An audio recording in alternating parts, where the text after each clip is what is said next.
Praise the Lord. கர்த்தருடைய பரிசுத்த நாமத்துக்கு மகிமை உண்டாவதாக. எல்லாரும் எப்படி இருக்கீங்க? தேவனுடைய கரம் ஊழியத்தின் ஊடாக உங்கள் ஒவ்வொருவரையும் நான் மனதார வாழ்த்தி வரவேற்றுக் கொள்கிறேன். இந்த நாளில் நாம் ஒரு வசனத்தை தியானிப்போமா? வாங்க இந்த நாளுக்குரிய வசனத்தை பார்ப்போம். சங்கீதம் 34 எடுத்துக்கொள்வோம். 10வது வசனம் வாசிக்கட்டுமா? சிங்கக்குட்டிகள் தாழ்ச்சியடைந்து பட்டினியாக இருக்கும், கர்த்தரை தேடுகிறவர்களுக்கோ ஒரு நன்மையும் குறைபடாது. ஆமாங்க, சிங்கக்குட்டிகள் தாழ்ச்சியடைந்து பட்டினியாக இருக்குமா, கர்த்தரை தேடுகிறவர்களுக்கோ ஒரு நன்மையும் குறைபடாதான். பாருங்க, சிங்கம் வேட்டையாடி கொண்டு வந்து உணவு கொடுத்தாதான் சிங்கக்குட்டிகள் புசித்து திருப்தி அடைந்து சமாதானமாக இருக்கும். இந்த சிங்கத்துக்கே சில சூழ்நிலைகளில் சில நேரங்களில் உணவு கிடைக்காம போகும்.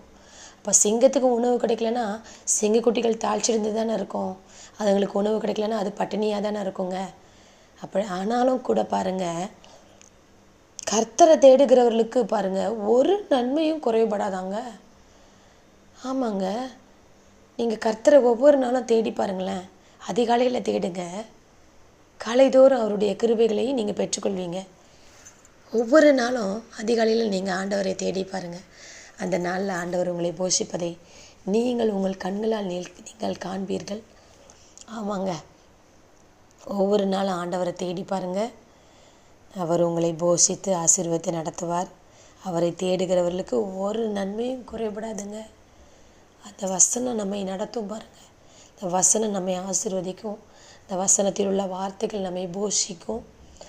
நம்ம சிங்கக்குட்டிகள் தாழ்ச்சியடைந்து இருந்தாலும் நமக்கு ஒரு நாளும் தாழ்ச்சியே கிடையாதுங்க. ட்ரை பண்ணி பாருங்கள். கர்த்தர் உங்கள் ஒவ்வொருவரையும் இந்த வசனத்தின்படி ஆசீர்வதிப்பாராக. ஆமேன். அல்லேலூயா. Thank you to all. God bless you. Amen.